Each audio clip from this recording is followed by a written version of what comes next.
समर्थः स्थितधीर्मुनिरुच्यते।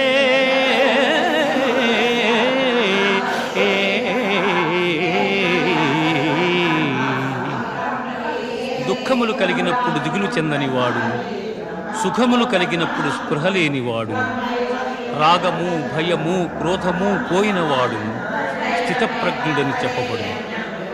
ధ్యాయతో విషయాన్ పుంసః సంగస్తేషూపజాయతే సంగాత్ సంజాయతే కామః కామాత్ క్రోధోభిజాయతే